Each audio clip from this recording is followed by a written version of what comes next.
चलिए, good morning to everyone. आज से हम लोग का एक नया क्लास स्टार्ट होने वाला है जिसका नाम है ट्रिगोमेट्री। तो हम लोग जो है ट्रिगोमेट्री अब क्लास आगे करेंगे। हम आई थिंक लगभग 5-6 क्लास चलेगा इसका। बहुत ही इंपॉर्टेंट टॉपिक है as a exam point of view से, तो इसको पढ़ना बहुत ज़रूरी है, पहला बात। दूसरा ये है कि इस टॉपिक में जो है बेसिक कंसेप्ट और फार्मूला बहुत ज़्यादा है, ठीक है। तो आपको इस टॉपिक में मतलब जो भी फार्मूला है उस सबको आपको याद करना पड़ेगा, तभी सवाल बनेगा। और तभी आप अगर सवाल थोड़ा एडवांस लेवल तक जाता है तभी आपको समझ में वो एडवांस लेवल भी आएगा, अदरवाइज थोड़ा मुश्किल होगा। तो खास करके 1 और 2 वीडियो मतलब 1-2 क्लास लगातार जो है बेसिक क्लास चलेगा, उसमें एकदम मतलब इजी सवाल रहेगा लेकिन कॉन्सेप्चुअल रहेगा और कॉन्सेप्ट बेस्ड रहेगा। तो उसको अच्छे से करना, समझने का प्रयास करना। अगर एक बार समझ में नहीं आ रहा है तो 2 बार देखिए, 3 बार देखिए, जब तक समझ में नहीं आ रहा आप उसको देखिए, समझिए। एक बार आपका बेसिक कंसेप्ट क्लियर हो गया, आप समझ गए हाँ कैसे चीज़ ये होता है, फिर आप उस पर बेस्ड किसी भी टाइप का सवाल आएगा तो आपको फिर दिक्कत नहीं होने वाला, आप आसानी से बना सकते हो सवाल को, ठीक है। तो हम लोग पढ़ रहे हैं ट्रिगोमेट्री। इसको हिंदी में त्रिकोणमिति कहते हैं, इंग्लिश में क्या कहते हैं, इसको ट्रिगोमेट्री कहते हैं, ठीक है। क्या कहते हैं? ट्रिगोनोमेट्री, ठीक है। अब सबसे पहला हम लोग इस जो है शब्द त्रिकोणमिति, इसी से आगे बढ़ते हैं। तो त्रिकोणमिति जो है ये 2 शब्दों से मिलकर बना है। जैसा देखिए, त्रिकोण और मिति मतलब 3 कोणों का जो चित्र कोई बनेगा, फिगर बनेगा जो, ठीक है, 3 कोणों वाला, उसका अध्ययन करेंगे हम लोग, ठीक है। तो 3 कोणों वाला, ठीक। लेकिन इस ट्रिगोमेट्री में 3 कोणों वाला तो ये भी है, ये एक 3 कोणों वाला एंगल है, त्रिभुज है। 3 कोणों वाला जो फिगर होता है उसको क्या कहते हैं हम लोग? त्रिभुज कहते हैं। तो ये एक त्रिभुज है, ये भी एक देखिए त्रिभुज है ना, लेकिन इसमें एक राइट एंगल ऑफ ट्रायंगल। तब अब नेक्स्ट जो चीज़ है वो ये है कि हम लोग ट्रिगोमेट्री में हमेशा राइट एंगल ऑफ ट्रायंगल पढ़ेंगे। 3 कोणों वाला जो है त्रिभुज वो तो पढ़ेंगे ही, लेकिन उसका राइट एंगल ऑफ ट्रायंगल पढ़ेंगे। राइट एंगल ऑफ ट्रायंगल क्या होता है? ये होता है आपका जिसका एक एंगल 90 डिग्री का हो। जैसा कि आप फिगर में देख रहे हैं, ये एक एंगल 90 डिग्री का है। तो हम लोग पूरा ट्रिगोमेट्री, यहाँ नहीं, ट्रिगोमेट्री नहीं, ये राइट एंगल ऑफ ट्रायंगल इतना इंपॉर्टेंट है। आप इस ट्रिगोमेट्री में तो ये पढ़ोगे ही, साथ में इसी का एक सब टॉपिक और है, उसका नाम है हाइट एंड डिस्टेंस, ठीक है।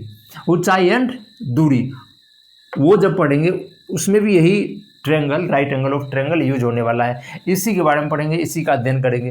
तो ट्रिगोमेट्री एक्चुअली पढ़ा इसीलिए जाता है कि देखिए आगे जब हम लोग पढ़ेंगे कि मान लेते हैं जो कोई बहुत लंबी वस्तु हो, पहाड़ है जैसे, या उससे भी बड़ी कोई वृक्ष है। अब वृक्ष को मुझे मापना है, ठीक है, कोई बहुत मतलब जैसे तार का पेड़ है, लगभग 170-80 फीट 90 फीट होगा। अब उसको हम लोग अगर बोलें आपको मापने के लिए तो आप क्या करोगे? मतलब बेसिक तरीका एक मान लेते हैं, ये देखिए तार का पेड़ है, ठीक, ये एक तार का पेड़ है। अब कोई आपको बोल दे कि चलिए इसका डिस्टेंस बताइए, इसका हाइट बताइए, कितने हाइट का है, तो आप क्या करोगे? मतलब ऐसे बेसिक तरीका से अगर आप सोचोगे तो आप सोचोगे सर एक कोई फीता लेके, रस्सी लेके हम यहाँ तक चढ़ा देंगे, फिर यहाँ से रस्सी गिराएंगे और जो रस्सी का होगा फिर हम बाद में उसको माप लेंगे तो बता सकते हैं कि इसका डिस्टेंस क्या है। तो ये थोड़ा डिफिकल्ट तरीका है। अगर हमें ऐसा कोई ट्रिक पता हो जिससे हम इससे आसान तरीका से हम इसका हाइट निकाल लें तो फिर हमें इतना जोखिम लेने की ज़रूरत है नहीं। तो वही इसीलिए इस चीज़ जोखिम नहीं लेने के चक्कर में हम लोगों ने नया एक ट्रिक ईजाद किया, ठीक है। वही ट्रिगोमेट्री या हाइट एंड डिस्टेंस जो पढ़ते हैं हम लोग, क्या किए, इस बेस पे मतलब कुछ दूरी जाके, यहाँ जाके, अब बेस, ये बेस है, अर्थ है, अर्थ पे आसानी से हम लोग माप सकते हैं कि इससे इसकी दूरी कितना है, ठीक है। अब यहाँ से एक कोई लाइट लेजर भी मारी सीधा, ठीक है, ठीक। तो ये एक एंगल से लेजर भी मार रहा है, यहाँ पहुँच गया, ठीक। हमें ये पता है, हमें एंगल पता है, हम आसानी से इस एंगल और इस बेस वाला जो है इसकी जो भी लंबाई होगा इसको के माध्यम से इसका हाइट आसानी से निकाल सकते हैं। इसीलिए हम लोग हाइट एंड डिस्टेंस पढ़ेंगे। तो ये तो है, आगे टॉपिक पढ़ेंगे, लेकिन हम लोग जो है मेन चीज़ है वो है ट्रिगोमेट्री, जिसमें sign theta, cos theta, tan theta ये सब पढ़ रहे हैं, उसी का कैलकुलेशन करते हैं, मल्टीप्लिकेशन करते हैं, नया नया चीज़ सीखते हैं। तो बेसिक वही है। तो अब हम लोग स्टार्ट करते हैं ट्रिगोमेट्री। ट्रिगोमेट्री में सबसे पहला क्या है, हमें एक राइट एंगल ऑफ ट्रायंगल, जब भी ट्रिगोमेट्री में ट्रायंगल का बात होगा वो हमेशा राइट एंगल ऑफ ट्रायंगल ही दिया रहेगा यथावत। अगर कहीं वो ना लिख दे कि ये राइट एंगल ऑफ ट्रायंगल नहीं है, तब तक हम लोग by default right angle of triangle ही मानेंगे, जैसा कि हम लोग ने मान लिया। ठीक, देखिए चलिए अब इसमें हम लोग इसका नोमेनक्लेचर करते हैं, ए बी और सी। ठीक, अब देखिए अगर हम इसको, ये 90 डिग्री है, अगर इसको हम लोग इस एंगल को थीटा मान लेते हैं, कोई दिक्कत नहीं। इसको हम लोग अल्फा मान लेते हैं, तब भी आपको कोई दिक्कत नहीं होना चाहिए। चलिए ठीक, तो सबसे पहले राइट एंगल ऑफ ट्रायंगल आप लोग पढ़ते हैं, तो उसमें पाइथागोरस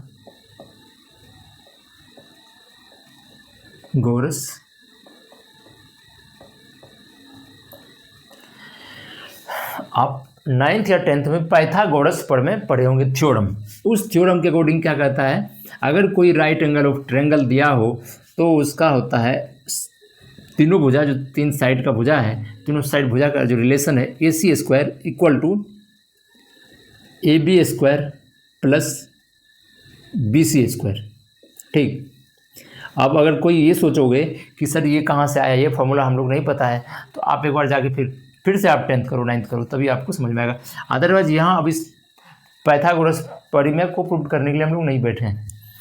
अगर आप नहीं जानते तो इतना मान लीजिए कि ये जो सबसे बड़ी भुजा है इसको हम लोग कर्ण कहते हैं। ठीक, इसको क्या कहते हैं, कर्ण। अब देखिए यहाँ एक चीज़ आपको सवाल में आगे दिक्कत होगा, इसलिए अभी मैं ये कंसेप्ट क्लियर कर दे रहा हूँ ताकि आपको दिक्कत ना हो। अगर हम लोग थीटा के लिए, ठीक, जब हम लोग थीटा लेके लंबाई और आधार के बारे में जानते हैं, तो देखिए हमारा जो है थीटा के लिए ये BC जो है ये आधार हो गया। ठीक, और AB जो है वो हमारा कर्ण हो जाती, क्या कहते हैं, सॉरी, ये कर्ण तो हमेशा फिक्स रहेगा, तो AB जो हमारा वो हमारा लंब हो जाता है। तो जब थीटा के लिए हमारा आधार क्या हुआ, ABC आधार हुआ और लंब थीटा के सीधा अपोजिट वाला जो भुजा होता है वो हमारा लंब होता है। अब अगर अल्फा के लिए बोले, अल्फा के लिए तो आप बता सकते हो कौन होगा। अल्फा के लिए, अल्फा ये है, उसके सामने अपोजिट वाला एंगल ये है BC, तो BC जो है हमारा वो लंब हो जाता, और AB जो है वो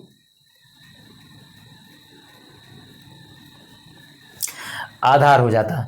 तो आगे जब सवाल आएगा तो उसमें आपको कंफ्यूज नहीं होगा, जो एंगल दिया रहेगा, जो थीटा दिया रहेगा, उसके अकॉर्डिंग हम लोग लंबाई और लंब और आधार लेना है। ठीक, चलिए अब सवाल हम दोनों लेके नहीं तो बना तो सकते नहीं, बहुत टाइम लगेगा। चलिए एक ही कोई थीटा या अल्फा लेके हम लोग सवाल बनाते हैं।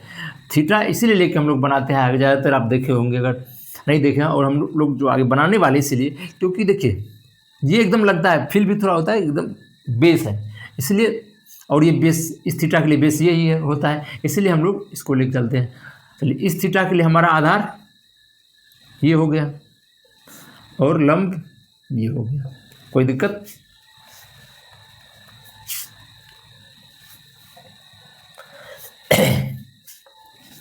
और पाइथागोरस प्रमेय के अकॉर्डिंग हमने बता दिया भुजा का रिलेशन क्या होता है, ये भी क्लियर है आपका।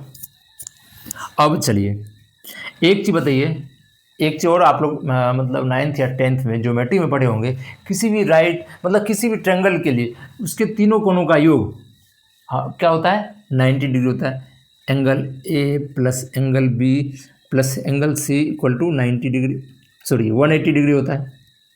कितना होता है, 180 डिग्री होता है। इसमें जो हमारा है ये एक राइट एंगल ऑफ ट्रायंगल है, तो एंगल B 90 डिग्री है, तो एंगल B जो है हमारा 90 डिग्री है, तो angle A plus angle C equal to कितना होगा, 180 degree minus 90 degree, 180 degree minus 90 degree, तो angle A plus angle B equal to 90 degree है। और यहाँ जो है एंगल ए और एंगल, इसको हम लोग अल्फ़ा लेके चल रहे थे, तो हम लोग लिख सकते हैं यहाँ alpha plus beta equal to alpha plus theta है ना, थीटा इक्वल टू 90 डिग्री और alpha equal to 90 degree minus theta. ठीक, एक आपको ये भी ध्यान रखना है, अगर हमें इस राइट एंगल ऑफ ट्रायंगल में कोई एक एंगल पता हो, चाहे वो अल्फ़ा पता हो या थीटा पता हो, तो हम लोग आसानी से उसमें दूसरा एंगल निकाल सकते हैं। क्या वो निकालने का तरीका है, जो पता हो 90 डिग्री में से उस एंगल को घटा देंगे तो हमें दूसरा एंगल पता हो जाएगा। ये दो चीज़ आपको आगे आएगा, तो आप इस दो चीज़ को तो ये तो लिखना ही है, साथ में आप साइड में भी सवाल जो बनाएंगे तो आपको बार बार ये देखना होगा, तुरंत तो आपको याद होने वाला है नहीं। अगर याद हो गया तो बहुत अच्छी बात है, नहीं है तो आप अपने कहीं लिख लीजिए, क्योंकि सवाल बनाएंगे तो बार बार ये फार्मूला आपके सामने आएगा। ठीक, तो ये दोनों चीज़ को लिख लीजिए फार्मूला। एक क्या है, अगर सिर्फ भुजा का रिलेशन पूछा जाए, तीनों भुजा में रिलेशन क्या है, तो हमारा AC square equal to AB square plus BC square, इसको हम लोग लिख सकते हैं ऐसे भी, कर्ण का स्क्वायर इक्वल टू आधार का स्क्वायर प्लस लंब का स्क्वायर। ये भी फॉर्मूला एक ही हुआ, इसको हम लोग जो नाम लिखे हैं उसके अकॉर्डिंग बोले तो इसमें तो दिक्कत नहीं है। ये दो चीज़ आप देखिए।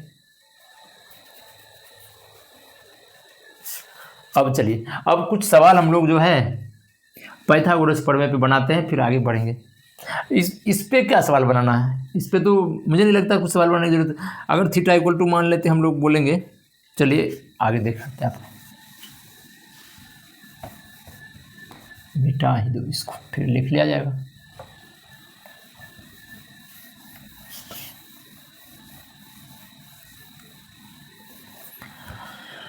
तो अभी तक जो हम लोग पढ़े हैं तो उसमें तीन चीज़ जो है सबसे इम्पोर्टेंट, वो ध्यान देने वाली बात है। पहला क्या, पाइथागोरस प्रमेय क्या कहता है, उसका क्या है फॉर्मूला, वो हमें याद रखना है। कर्ण, इस सबसे लंबी भुजा जो कर्ण है, इसका स्क्वायर इक्वल टू दोनों लंब का स्क्वायर प्लस आधार का स्क्वायर। दूसरा, पहला ये हुआ। दूसरा ये है कि एक तो हमें राइट एंगल ऑफ ट्रायंगल में 90 डिग्री पता है, बाकी दो जो बचा है उसमें से किसी एक का अगर वैल्यू दिया हो, थीटा का वैल्यू, किसी एक का भी वैल्यू, एंगल का वैल्यू दिया हुआ, तो हम लोग आसानी से दूसरा एंगल का वैल्यू पता कर सकते हैं। तीसरा जो है वो ये चीज़ है, आपको ध्यान रखना है, हमें कर्ण तो हमेशा फिक्स रहेगा। हाइपोटेनस, इंग्लिश में क्या कहते हैं, हाइपोटेनस। ठीक, शॉर्टकट में देखिए H, हाइपोटेनस H, ये आपका B बेस हो गया और ये हमारा परपेंडिकुलर हो गया। H तो हमेशा फिक्स रहता है, जो सबसे बड़ी भुजा रहता है, और 90 डिग्री के सामने वाला भुजा वो हमें उसको H लेना है। बाकी बचा P और B। तो P और B हमेशा जो एंगल दिया रहेगा उसके रिस्पेक्ट में लेंगे, कुछ नहीं इसमें समझना है, बस यही दिमाग इतना रखना है कि जो एंगल दिया हुआ है, अगर इस एंगल का वैल्यू दिया हुआ है, थीटा दिया हुआ है और थीटा कुछ भी वैल्यू दिया हुआ है या थीटा, तो इस थीटा के रिस्पेक्ट में हमारा परपेंडिकुलर, उसके सामने वाला भुजा परपेंडिकुलर होता है। और बेस जो है हाइपोटेनियस के साथ जो साइड वो एंगल बना रहा है, जिस एंगल का वैल्यू दिया हुआ उसको हम लोग बेस मानते हैं। ठीक, अगर इस एंगल का वैल्यू दिया रहेगा तो हम लोग इसको बेस मानेंगे, इसको परपेंडिकुलर मानेंगे। इसमें भी कंफ्यूज नहीं होना, ये चीज़, तीन चीज़ें आपको याद रखना है। चलिए अब इस पे सवाल हम लोग पाइथागोरस प्रमेय बनाते हैं। पहला सवाल है, अगर आपको दे दिया जाए, मान लेते हैं P equal to 4, B equal to 3, तो H इक्वल टू क्या होगा बताइए, H इक्वल टू क्या होगा बताइए। तो हम लोग फार्मूला क्या पढ़े, H square equal to P square plus B square, H square equal to, और ये स्क्वायर उधर जाएगा तो अंडर रूट में आ जाएगा, H equal to under root P square plus B square होगा। तो ये फाइनली हमारा जो होगा 416 plus 9 equal to under root 25 equal to 5, है ना, कुछ है। हमारा पाइथागोरस प्रमेय यही कहता है। आसानी से हमें दो एंगल किसी का ही पता हो, पहला सवाल। दूसरा सवाल अगर मान लेते हैं आपके पास P इक्वल टू 5 दिया हो, H इक्वल टू 13 दिया हो, तो B इक्वल टू व्हाट। ठीक, तो सेम यही फॉर्मूला यूज करना है। देखिए इसमें तो पी का वैल्यू दिया हुआ है, एच का वैल्यू दिया हुआ है, पी का वैल्यू दिया हुआ है, एच का वैल्यू दिया है और पी का वैल्यू दिया है, बी का वैल्यू निकालना है। तो पी हम लोग इधर ले आते हैं, तो बी स्क्वायर इक्वल टू क्या हो जाएगा, H square minus P square, और ये स्क्वायर जो है बी इक्वल टू हो जाएगा अंडर रूट, एच की वैल्यू क्या है 13, 13 का स्क्वायर क्या है 169 माइनस 25, 5 का स्क्वायर 25, तो ये आया आपका अंडर रूट 144, और फाइनली हमारा वैल्यू जो आया वो आया 12। इसमें भी कोई दिक्कत नहीं है।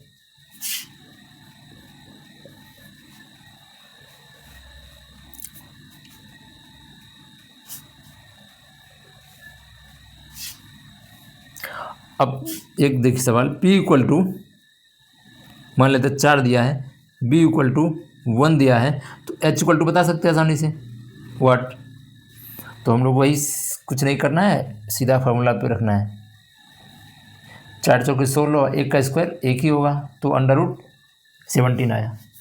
ठीक, तो पाइथागोरस प्रमेय यही है, आपको अगर दिया रहेगा दो, किसी भी दो साइड का वैल्यू दिया हो, तीसरा साइड का वैल्यू आसानी से हम लोग निकाल सकते हैं, इसमें कोई दिक्कत नहीं। अब यहाँ एक चीज़ गौर करने वाली बात ये है कि देखिए कुछ वैल्यू के लिए हमारा जो P, B और H तीनों जो है वो इंटीजर आ रहा है। जैसे देखिए ये P का वैल्यू कितना है 5, B का वैल्यू कितना है 3, और H का वैल्यू जो है वो 5 है, तो ये मतलब तीनों के तीनों इंटीजर आ रहा है। वही देखिए यहाँ पे P, B और H का वैल्यू अंडर रूट 17 आ गया, मतलब ये तीनों इंटीजर में नहीं है।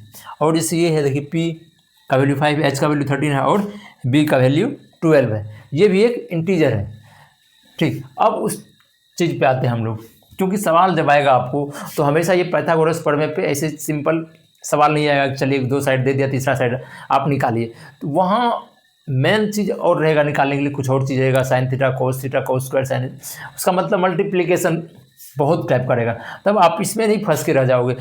इसीलिए सवाल जब आएगा तो आपको ऐसा नंबर दिया जाएगा, P का वैल्यू हो चाहे H का वैल्यू हो या B का वैल्यू हो, जो इंटीजर में हो, और उसका प्रोडक्ट जो भी निकलेगा तीनों का वैल्यू हो एक इंटीजर में होगा, ताकि सवाल आगे जो आपसे पूछा जा रहा है वो सवाल वो आसानी से आपको बने।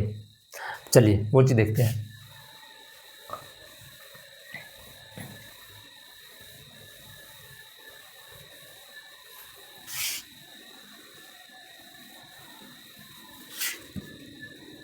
ये है आपका TRIP ट्रिपलेट वैल्यू,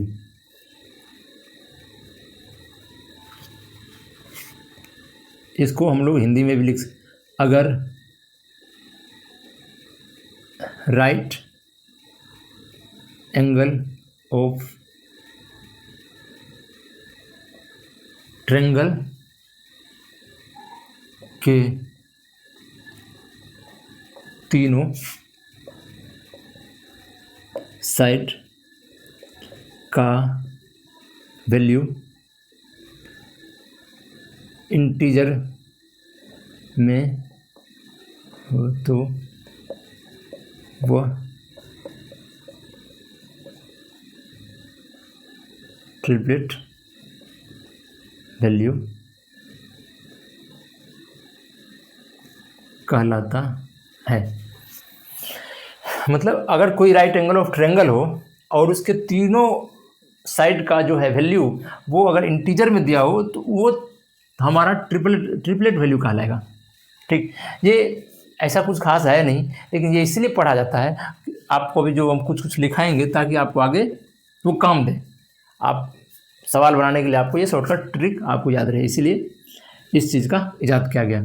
जैसे देखिए P की वैल्यू 3 हो, B की वैल्यू 4 हो, तो H की वैल्यू हमारा 5 आएगा। ठीक, ये तब ये एक ट्रिपलेट वैल्यू है। P और B का आप आपस में इंटरचेंज भी कर सकते हो, कोई दिक्कत नहीं है, मतलब सेम ही रहेगा। ठीक, तो अगर 3 और 4 P की वैल्यू 3 4 रहे तो H की वैल्यू हमारा 5 आएगा। अब इसी की मल्टीपल अगर यहाँ पे 6 हो और यहाँ 8 हो तो हम लोग आसानी से बोल सकते हैं H की वैल्यू 10 है। वही 9 हो, इसके 3 मल्टीपल 12, तो ये हमारा 15 आएगा। इसी के मल्टीपल 12 यहाँ पे 16 हो तो ये हमारा 20 आएगा। इसी तरीके से इसके मल्टीपल पे भी हमारा इस जो बेस है इसके मल्टीपल का भी वैल्यू ट्रिपलेट वैल्यू ही कहलाएगा, लेकिन तीनों का मल्टीपल हो, ऐसा नहीं एक का मल्टीपल हो।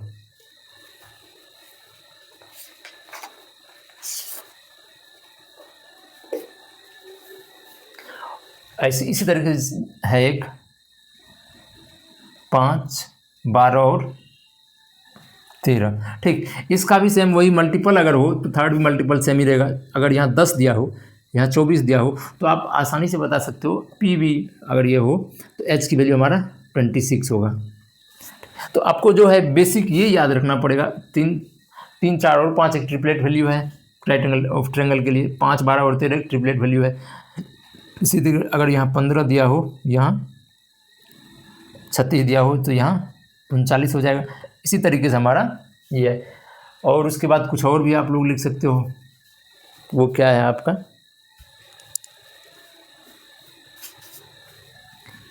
8, 15, 17, ये भी एक ट्रिपलेट वैल्यू है। उसके बाद आप 8, 15, 17 ही है ना।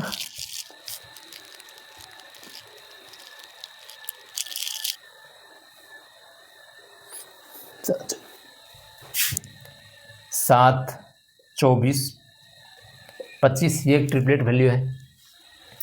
इसका भी मल्टीपल अगर आप देखो कहीं अगर दिया हो 14 दिया हो, 48 दिया हो, तो आप आसानी से बोल सकते हो हाइपोटेनस का वैल्यू जो है वो हमारा 50 आएगा। तो आपको ये सब चीज़ याद रखना पड़ेगा ताकि सवाल जो है जब आपसे बन जाए तुरंत आप बता सकते हो। अदरवाइज नहीं भी पता हो तो उतना टेंशन लेने की ज़रूरत नहीं है, किसी 2 का वैल्यू दिया ही हो, अगर जिस 2 का वैल्यू दिया रहेगा तीसरा का वैल्यू हम लोग आसानी से निकाल सकते हैं। और एक तीसरा जो होता है, अगर सबसे छोटा साइड का वैल्यू अगर b दिया हो, ठीक, तो हम लोग दूसरा वैल्यू जो है p और b में से दूसरा p = हो जाएगा b² - 1/2 और हाइपोटेनियस जो हो जाएगा वो b² + 1/2। ये भी एक ट्रिपलेट वैल्यू है। ठीक, अगर किसी एक सबसे स्मॉलेस्ट साइड इसको दे दीजिए, स्मॉलेस्ट ट्रायंगल की सबसे छोटे साइड का वैल्यू दिया हो और दूसरा वैल्यू दिया हो, अगर हाइपोटेनियस का वैल्यू दिया रहेगा तो हम लोग ये वैल्यू पुट करेंगे और ये वैल्यू अगर सेटिस्फाइड हो जा रहा है तो आसानी से हम लोग इस फॉर्मूला पुट करके निकाल सकते हैं। एग्जाम्पल के लिए जैसे यही देखिए 3 और 4 और बोले ये p और b का वैल्यू दिया हो तो स्मॉलेस्ट हम लोग ले लेंगे एक, चलिए ये बेस मान लेते हैं। दूसरा देखिए तो 3 × 9 - 1/2 तो 4 आ रहा है, तो हम लोग आसानी से बता सकते हैं कि हाइपोटेनियस जो होगा वो 3 × 9 1/2 तो हमारा 5 आया। ठीक,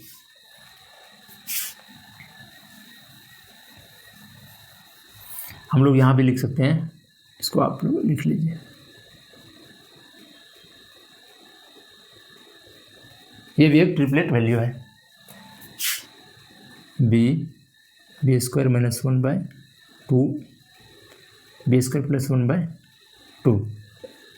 ठीक,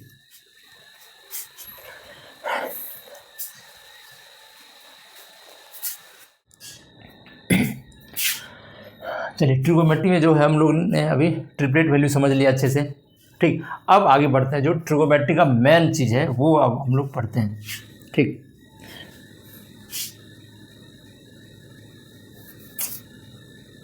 ये एक ट्रायंगल है,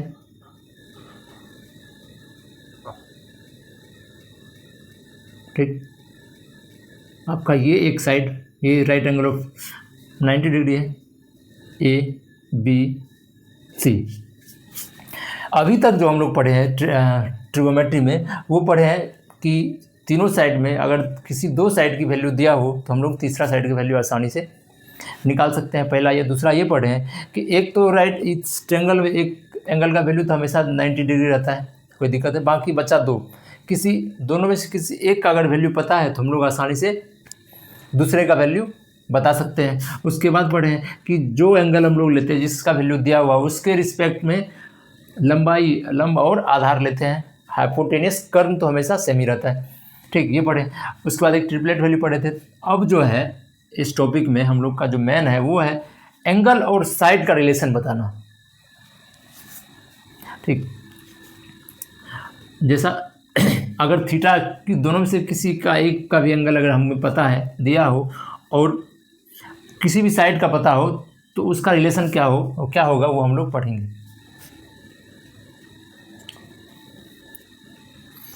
तो चलिए उसके लिए एक sine theta,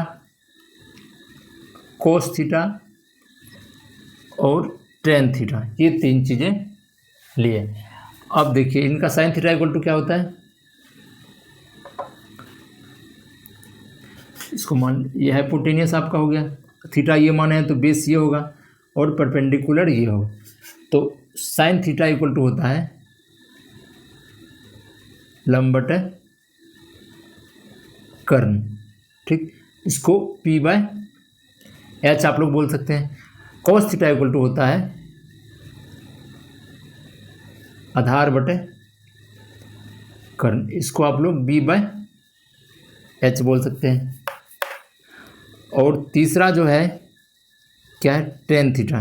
tan theta equal to होता है लंब बटे आधार, या इसको P बाय B भी बोल सकते हो। तो हमारा ट्रिगोमेट्री का सबसे बेसिक जो ABCD होता है वो हमारा ये 3 चीज़ें साइन कॉस और टेन, इसी पे सारा खेल आगे बढ़ने वाला है। और इसका फार्मूला आप लोग देख लीजिए, साइन थीटा का फार्मूला, ये थीटा यहाँ पे देखिए एंगल दिया हुआ है और यहाँ पे दोनों साइड का रेशियो दिया हुआ है, रिलेशन यही क्लियर होगा। मान लेते हैं यहाँ पे आपका थीटा का वैल्यू दिया हो और कोई एक साइड पता हो, आप लोग आसानी से दूसरा साइड बता सकते हो, ठीक। अब 3 फार्मूला है, तीनों अलग अलग है, P बाय H है यहाँ, B बाय H है यहाँ, P बाय B है। अब जिसका भी दिया, अगर मान लेते इसका दिया हो, हमें इसका पता लगाना, तो इस दोनों भुजा की रेशियो वाला कौन सा फार्मूला वो ढूंढेंगे, उस पर लगा के हम लोग निकालेंगे। तो मेन ये चीज़ 3 चीज़ है। लेकिन आप लोग और भी ज़्यादा पढ़े होंगे, एक पढ़े होंगे सेक थीटा, तो ये कुछ नहीं, ये जो है कॉस थीटा का उल्टा होता है, sec theta equal to 1 by cos theta, ठीक। जो 1 बाय कोस थीटा, तो कोस थीटा का हमारा जो ये है B बाय H है, तो इसका इन्वर्स हो जाएगा H बाय B हो जाता है। ऐसा क्यों हो जाता है, देखिए 1 बाय कोस थीटा का लिख सकते हैं B बाय H, तो ये उल्टा होके H बाय B हो जाता है, ठीक। दूसरा जो हम लोग पढ़े हैं वो पढ़े हैं कोसेक थीटा, ये होता है 1 बाय साइन थीटा। तो साइन थीटा का जो फॉर्मूला है वही उसका इन्वर्स हो जाएगा, तो H बाय P हो जाता है। और तीसरा जो है वो क्या है आपका, जो आप लोग जानते, cot theta. Cot theta equal to 1 by tan theta होता है। और जब ये 1 by tan theta invert, cot theta tan theta का इन्वर्स होता है, तो ये भी इन्वर्स हो जाएगा, B बाय P हो जाएगा, बेस बाय। तो ट्रिगोमेट्री का सबसे इम्पोर्टेंट ये 3 चीज़ें हैं। अब इस चीज़ को आपको कैसे याद रखना है आप खुद डिसाइड कीजिए। Sine theta equal to P by H, cos theta equal to B by H और tan theta equal to P by B।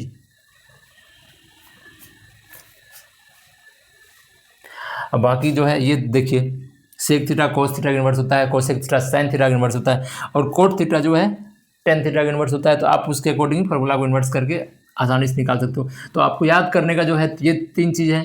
उसके बाद आपको ये पता रहना चाहिए सेक थीटा किसका इन्वर्स होता है, कोट थीटा किसका इन्वर्स होता है और कोसेक थीटा किसका इन्वर्स होता है, आप आसानी से निकाल सकते हो।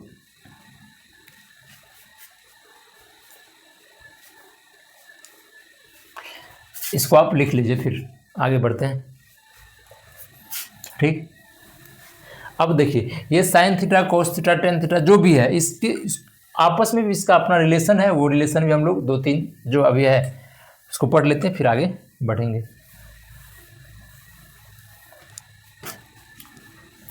एक जो है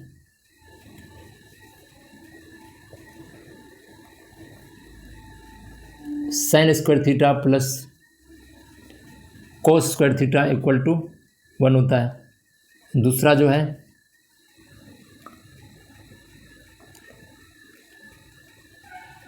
tan theta equal to sine theta by cos theta होता है।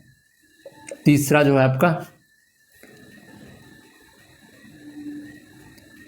सेक थीटा माइनस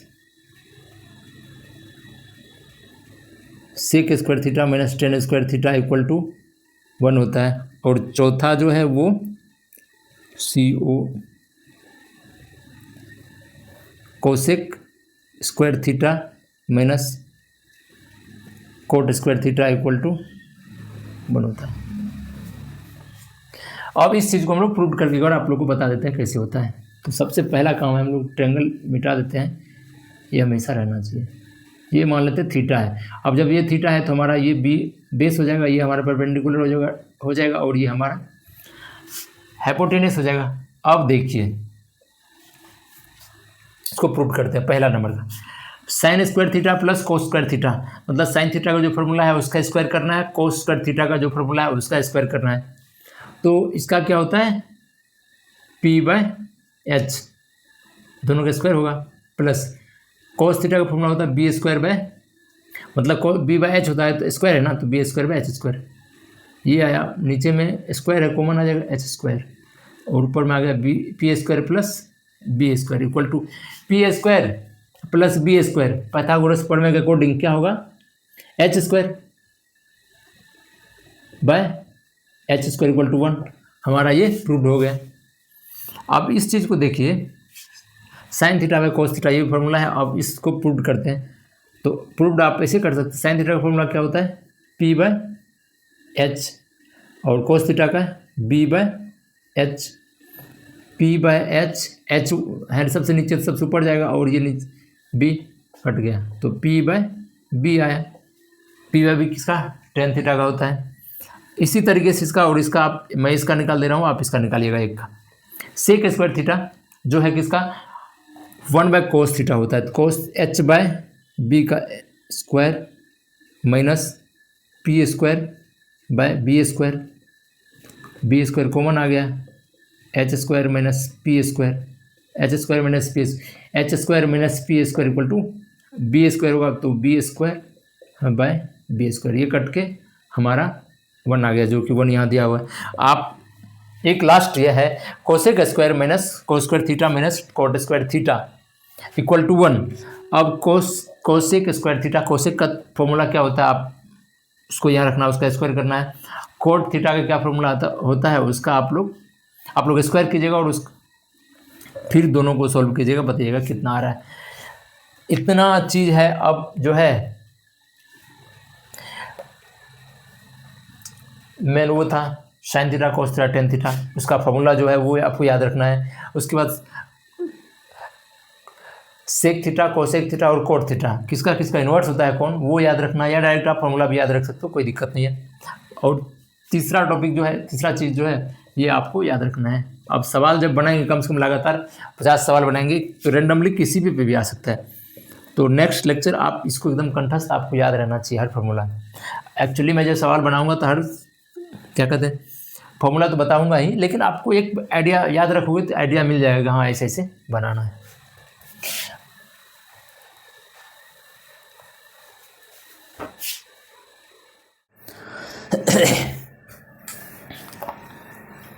तो चलिए हम लोग जो है अभी तक जो भी कंसेप्ट था लगभग में पढ़ लिए हैं। क्या कंसेप्ट पढ़ा, अब हम लोग सवाल बनाएंगे। सवाल बनाने से पहले लेकिन कुछ कंसेप्ट एक बार रिवीजन कर लेते हैं। तो सबसे पहला जो था हम लोग का पाइथागोरस प्रमेय था, वो पढ़े थे कि उसका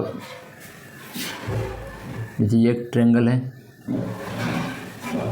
ठीक, ये ट्रायंगल है आपका, ये थीटा है, ये H है और ये थीटा है, तो ये हमारा बेस होगा और ये हमारा परपेंडिकुलर होगा। तो सबसे पहला जो फॉर्मूला पढ़ा था वो क्या पढ़ा था, H² equal to P² plus B²। दूसरा जो हम लोग जाने थे वो, अगर ये थीटा है तो ये हमारा कौन सा एंगल, ये जो है ये, तो अगर अल्फ़ा ये लिखा जाए, अल्फ़ा लिख दीजिए, तो अल्फ़ा इक्वल टू होगा 90 डिग्री माइनस थीटा, ये पढ़ा था। उसके बाद जो तीसरा टर्म पढ़ा था वो ट्रिपलेट वैल्यू का पढ़ा था। आप लोग अगर याद आ रहा हो तो अभी जस्ट इसी क्लास में तो पढ़ा, तो ट्रिपलेट वैल्यू, ये अभी तक 3 चीज़ पढ़े हैं। आप लोग एकदम क्लियर होना चाहिए पूरी तरीके से, ठीक। उसके बाद हम लोग आए थे, क्या आए थे, साइन थीटा कॉस थीटा और टेन थीटा, इस पे आए थे। इसका 1/cos कोसेक थीटा, इसका 1/tan सेक थीटा और इसका 1/cot थीटा, ये होता है। अब साइन थीटा का फॉर्मूला क्या होता है आपका, perpendicular by hypotenuse. Cos theta का फॉर्मूला क्या होता है, बेस बाय हाइपोटेनियस। और टेन थीटा का फॉर्मूला क्या होता है, परपेंडिकुलर बाय बेस। ये इसका होता है, देखिए। और साइन थीटा का भी फॉर्मूला होता है P/H, और 1/कोसेक थीटा का भी फॉर्मूला होता है 1/P/H। तो 1/कोसेक थीटा का P/H है, तो कोसेक थीटा क्या फॉर्मूला होगा, तो आप बोल सकते हो आसानी से कि इसका उल्टा कर देंगे तो ये आ जाएगा कोसेक थीटा का फॉर्मूला। तो मैंने यही चीज़ है, तो आपको एक तो ये इन्वर्स, किसका क्या इन्वर्स है ये याद रखना है, ठीक। दूसरा जो है, दूसरा आपको ये याद रखना है।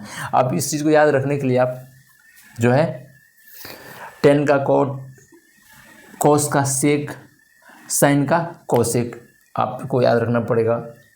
उसके बाद जो है ये P/B, इस चीज़ को याद रखिए, लिख लीजिए। अब हम लोग जो है इस पर अब सवाल बनाने वाले हैं, फिर आगे बढ़ेंगे, ठीक।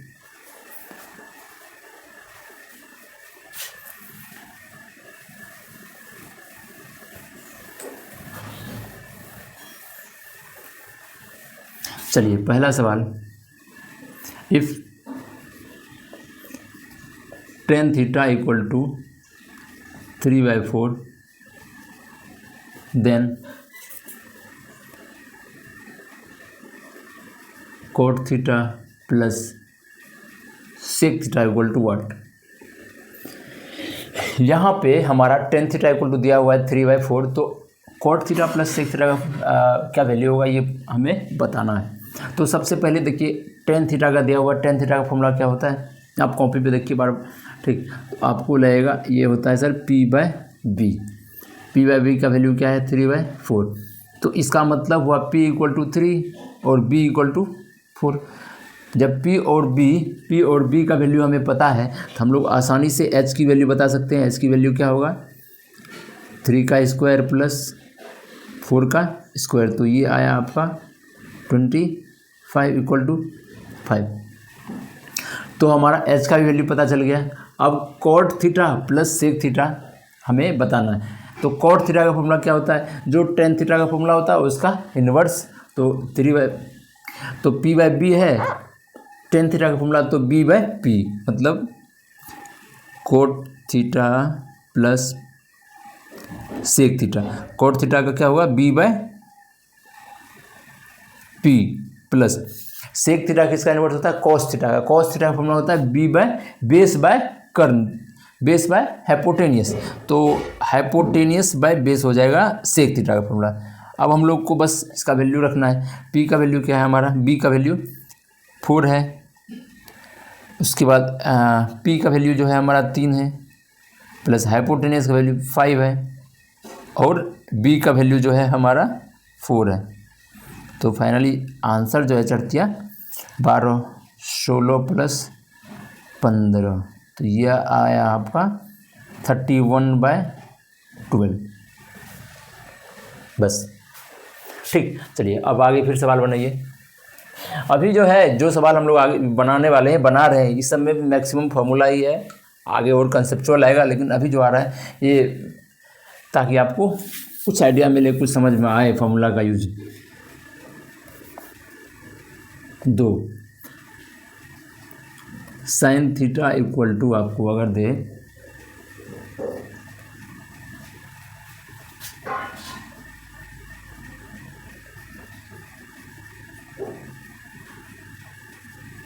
बोल रहा है यहाँ साइन थीटा इक्वल टू, नहीं ये तो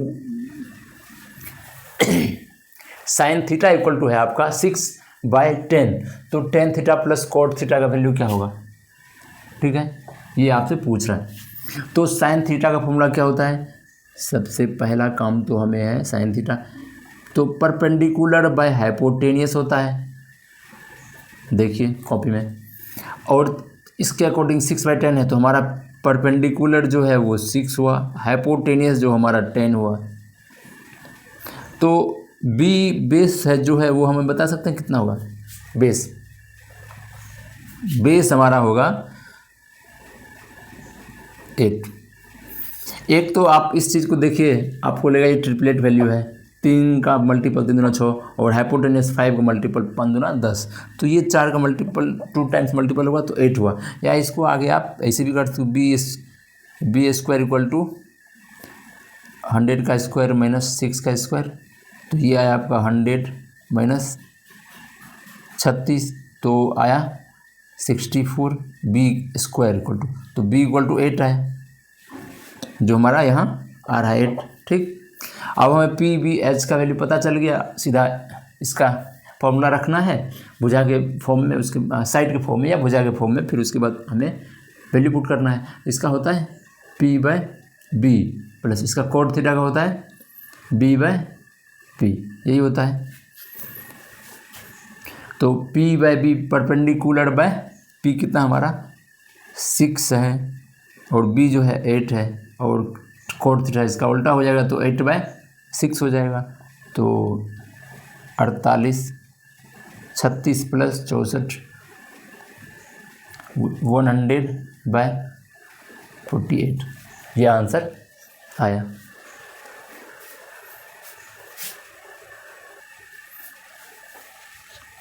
चलिए थर्ड नंबर का सवाल देखिए, यदि sin 50 डिग्री इक्वल टू 5/13 है, then find the value of cos 40 degree plus sin 50 degree. ठीक, ये पूछ रहा है, तो यहाँ थीटा नहीं देगा, यहाँ पे क्या दिया, थीटा का वैल्यू क्या दे दिया है 50 डिग्री, ये हमारा 90 डिग्री है, कोई दिक्कत नहीं।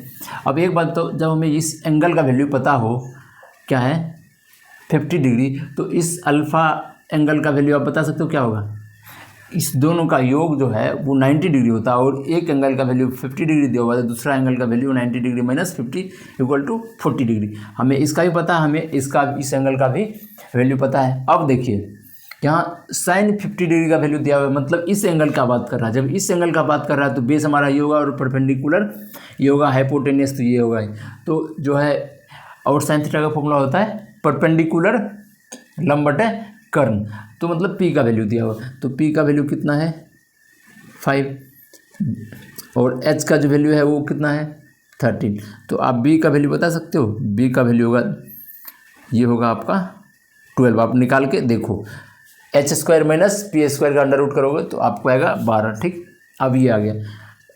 अब चलिए इस चीज़ को आप सॉल्व कीजिए।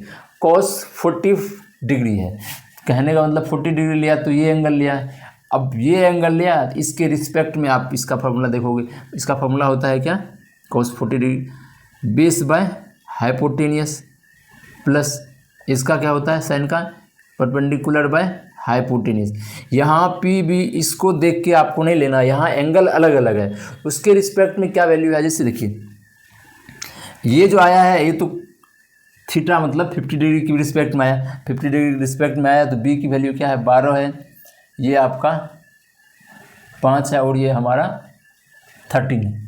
ठीक, अब इस चीज़ को भूल जाइए, अब इस चीज़ को देखिए, सबका वैल्यू सब साइड का वैल्यू दिया हुआ है, तो b बाय एच मतलब इस अल्फा 40 डिग्री के रिस्पेक्ट में हमारा b बेस, तो ये होगा बेस हमारा 40 डिग्री रिस्पेक्ट में, इस एंगल को अगर लेंगे तो हमारा बेस यही का होगा ना, इसके सीधा अपोजिट वाला लंब होता है, ये हमारा लंब होता है, तो बेस 5 लेंगे, तो 5/13 का तो कोई कहना नहीं, सेम ही रहता है, और पी बैच। अब जो है साइन 50 डिग्री हमारा मतलब ये एंगल ले रहा है, इस एंगल जब ले रहा है तो इसके रिस्पेक्ट में परपेंडिकुलर कौन सा होगा, तो ये हमारा परपेंडिकुलर होगा, तो 5/13, तो फाइनली 10/13 हमारा आंसर आया। समझे, फॉर्मूला तो ज़रूरी है, ये याद रखना है उस चीज़ को, आपको मतलब वैल्यू जो भी जिस तरीके का है पुट करना है, लेकिन ये भी ध्यान साथ में रखना कि एंगल कौन सा पूछ रहा है, किस एंगल के रिस्पेक्ट में हमारा साइन थीटा कोस थीटा जो है किस रिस्पेक्ट में पूछ रहा है, उसके अकॉर्डिंग हम लोग बेस और क्या कहते हैं परपेंडिकुलर लेंगे। हाइपोटेनियस चाहे जो भी एंगल हो, ये एंगल हो ये एंगल, उसके लिए तो सेम ही रहेगा हाइपोटेनियस, बस बदलता हमारा पी और बी।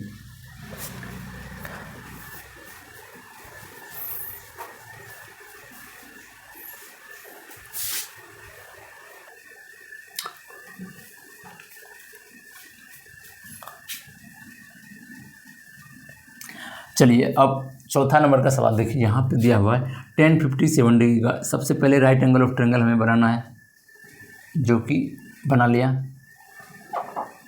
ठीक। इसमें चलिए ये जो 57 डिग्री दिया हुआ है तो ये हमारा 57 डिग्री है, इसमें तो कोई दिक्कत है ही नहीं। ए बी सी ये 90 डिग्री है। अब अगर ये 50 डिग्री होगा तो ये कितना होगा बता सकते हो आप? 90 माइनस 57 तो ये आपका 33 डिग्री आ जाता है। ठीक, अभी रहने दीजिए।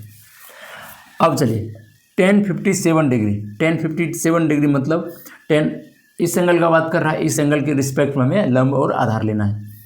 तो फॉर्मूला जो होता है tan थीटा का P/B मतलब लंब बटे आधार, इसका वैल्यू 8/17 दिया हुआ। तो यहाँ इसके रिस्पेक्ट में हमें लंब और आधार लेना है, तो ये हमारा आ गया लंब जो है वो 8 है और ये हमारा 17 है। तो h की वैल्यू बताइए। तो 17 का स्क्वायर प्लस 8 का स्क्वायर इक्वल टू √289 प्लस 64, ये आया आपका 343 आया क्या? 814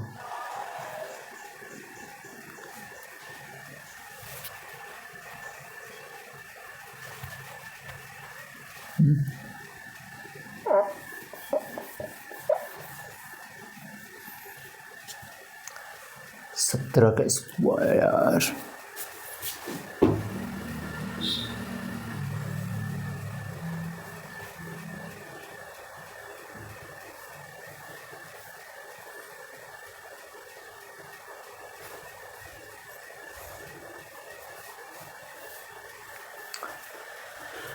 सर यहाँ जो है ये 17 नहीं, यहाँ 15 है। ठीक, यहाँ 15 इसीलिए गड़बड़ हो रहा था।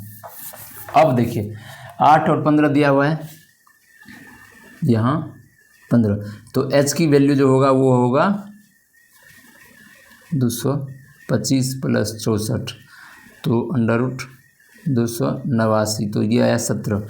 हाइपोटेनस का वैल्यू हमारा आया 17। ठीक, अब हमें ट्रायंगल के राइट एंगल ऑफ ट्रायंगल के तीनों साइडों का वैल्यू पता है, हमें वैल्यू पुट करना है। सेक 33 डिग्री, तो 33 डिग्री कह रहा है तो मतलब इस एंगल का बात कर रहा है। अब इस एंगल का बात कर रहा है तो इसके रिस्पेक्ट में हमें लंब और आधार लेना है। ठीक, तो सेक का फॉर्मूला क्या होता है?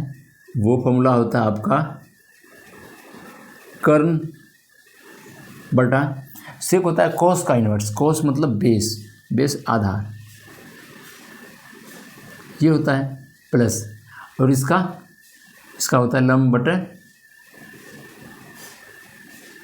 कर्ण, ये फॉर्मूला होता है। अब इसको पुट करना है, लेकिन ये एंगल देखिए इसके रिस्पेक्ट में हमें कर्ण लेना, कर्ण तो हमें सेम रहता है तो कोई दिक्कत नहीं। आधार जो है इस ये एंगल ले रहे हैं तो आधार हमारा ये होगा 8 प्लस लंब जो, अब देखिए ये 57 डिग्री है, इस एंगल का बात कर रहा है, इस एंगल के रिस्पेक्ट में हमारा लंब ये होगा 8 दे दीजिए यहाँ 17।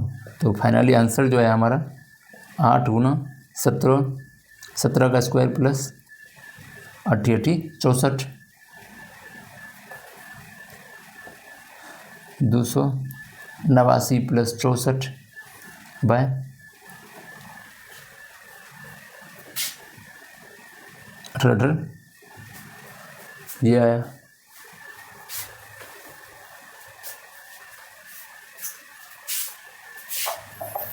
8 से 56, 136 आएगा ये। ठीक, और इसको आप जोड़िएगा तो ये आएगा 353 बटा 136।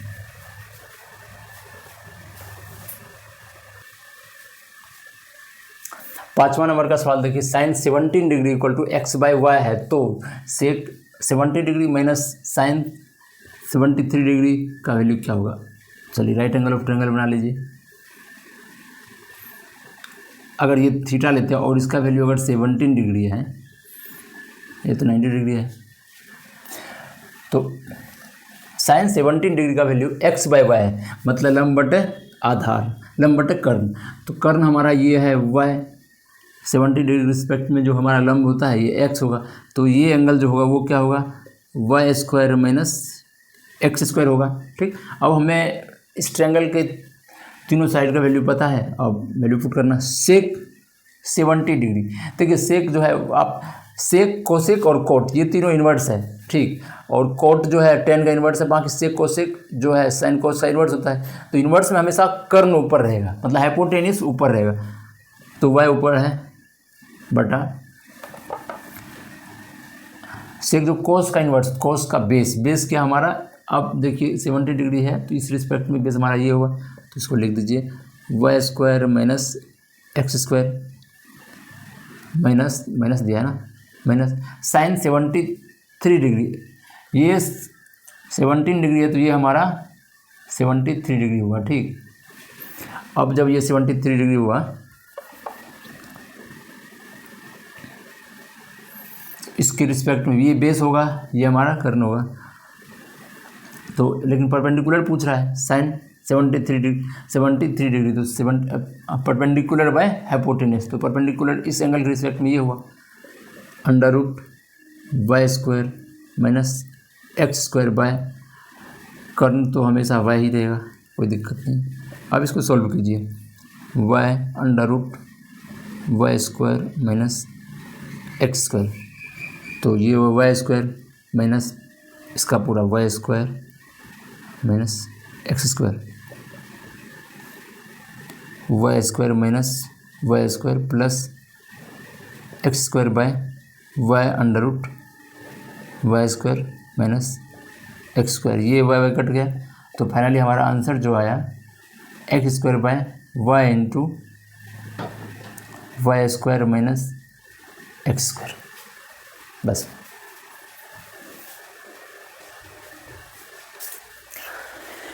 चलिए अब जो है हम लोग थीटा की वैल्यू, कुछ स्पेसिफिक थीटा की वैल्यू पे sign theta, cos theta, tan theta, उसके बाद कोसेक थीटा, कोसेक थीटा और कोट थीटा का वैल्यू क्या होता है वो सब पढ़ेंगे। ऐसे देखिए 0 डिग्री 1 2 3 90 डिग्री, अब सभी डिग्री की वैल्यू पे कुछ ना कुछ वैल्यू आएगा, मतलब सभी थीटा की वैल्यू पे कुछ 1 से लेकर 90 तक, तो 90 वैल्यू होना चाहिए हर थीटा, मतलब cos theta, sine theta, tan theta, what जो भी है सबका वैल्यू। तो उतना याद नहीं रखने के लिए, उतना पूछा भी नहीं जाता है, तो कुछ स्पेसिफिक एंगल है जिसका वैल्यू इस साइन थीटा कोस थीटा पे दिया हुआ है। अब उस चीज़ को हम लोग लिखते हैं, याद होगा तो अच्छी बात है, लेकिन नहीं याद हुआ तो आपको ये भी याद रखना पड़ेगा।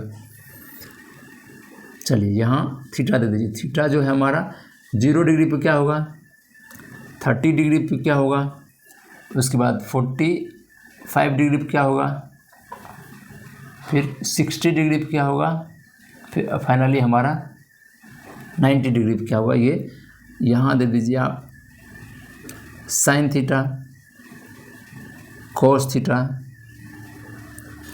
Ten theta, cosec theta, sec theta और कोट थीटा। ठीक, अब देखिए आप चाहो तो इसको ये बना सकते हो,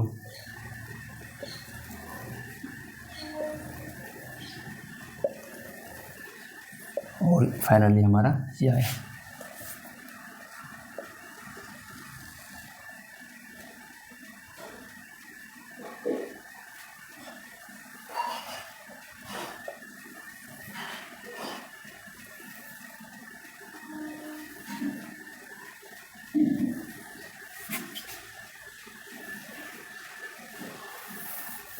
आपको इसकी वैल्यू याद रखना पड़ेगा। ठीक, साइन जब 0 डिग्री होगा तो हमारा वैल्यू 0 होगा, जब 30 डिग्री साइन मतलब थीटा की वैल्यू 30 होगा तो साइन 30 डिग्री इक्वल टू होगा 1/2। साइन 45 डिग्री पे हमारा वैल्यू जो होता है वो √1/√2 होता है, और साइन 60 डिग्री पे जो होता है वो √3/2 होता है, और फाइनली साइन 90 डिग्री का वैल्यू 1 होता है।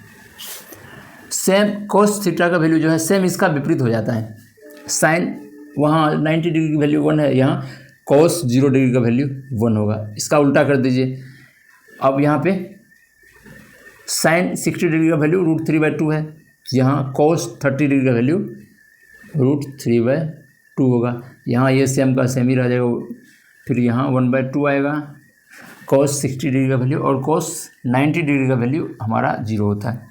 अब इसमें आइए, tan 0 डिग्री का वैल्यू 0 होता है। tan क्या कहते हैं, 30 डिग्री का वैल्यू 1/√3 होता है और 45 डिग्री का वैल्यू 1 होता है। ये √3 होगा और ये इन्फिनिटी हो जाएगा। सेम इसी का ऐसे इसका विपरीत होगा, इन्वर्स होता है, इसका उल्टा हो जाएगा। ठीक, देखिए कोसेक जो है 1/sin या sin इक्वल टू 1/cos, एक ही बात हुआ। इसका इन्वर्स होता है साइन का। अब इसका उल्टा 0 है तो ये आ जाएगा इन्फिनिटी। ये 1/2 है तो 2 आ जाएगा। ये 1/√2 है तो √2 आ जाएगा। ये √3/2 है तो 2/√3 हो जाएगा। और 1 है तो 1/1 आएगा, तो ये 1 ही आएगा। ठीक, अब सेक जो है वो किसका इन्वर्स होता है, ये कोस का। तो हम लोग कोस का उल्टा कर देना। देखिए कोस का 1 है तो 1 ही रहेगा। यहाँ 1 का 1/1 तो 1 ही रहेगा। √3/2 तो 2/√3।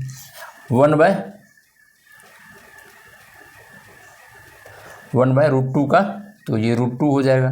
ये 1/2 है तो 2 हो जाएगा। और ये जो है cos 0 तो 1/0 इन्फिनिटी हो जाता है। ठीक, अब देखिए cot थीटा, किसका इन्वर्स होता है, 1/tan थीटा। अब ये कंफ्यूज नहीं होना भाई कि tan थीटा इक्वल टू, आप तो बोले थे सर tan थीटा होता है इक्वल टू 1/cot थीटा। एक ही बात हुआ यार। x इक्वल टू अगर 1/y लिखा है तो आप y इक्वल टू 1/x लिख सकते हो। एक ही बात हुआ ना। अगर sin theta equal to 1/cos theta होता है तो cos theta equal to 1/sin theta होगा। बस इसी तरीके से 1/tan थीटा, तो cot थीटा इक्वल टू, यहाँ 0 है तो यहाँ इन्फिनिटी हो जाएगा। यहाँ 1/√3 है तो √3 हो जाएगा। यहाँ 1 का 1 ही रहेगा। यहाँ जो है 1/√3 हो जाएगा। और ये जो है हमारा 1/इन्फिनिटी है तो 1/इन्फिनिटी करेंगे तो 0 आ जाएगा। इस वैल्यू को आपको याद रखना पड़ेगा। ट्रिक भी बता दिए कैसे काम करता है, अदरवाइज आप डायरेक्ट चाहोगे तो थोड़ा मुश्किल होगा। मेनली आपको ये याद रखना रहता है, ये याद कि इस पैटर्न को लिखे, इसका जस्ट उल्टा, इसके 90 डिग्री वैल्यू, साइन के 90 डिग्री का वैल्यू 1 है, यहाँ कोस 0 डिग्री का वैल्यू 1 है। ठीक, इसी तरीके से एक tan थीटा को याद रखना पड़ेगा, इसी का इन्वर्स होता है बाकी cot थीटा। क्योंकि अब सवाल जो आएगा इसी पे आएगा, ज़्यादातर सवाल आएगा तो आपको इसका वैल्यू याद रखना पड़ेगा। एक ये और एक जो sin theta cos theta tan theta का जो फॉर्मूला था वो सब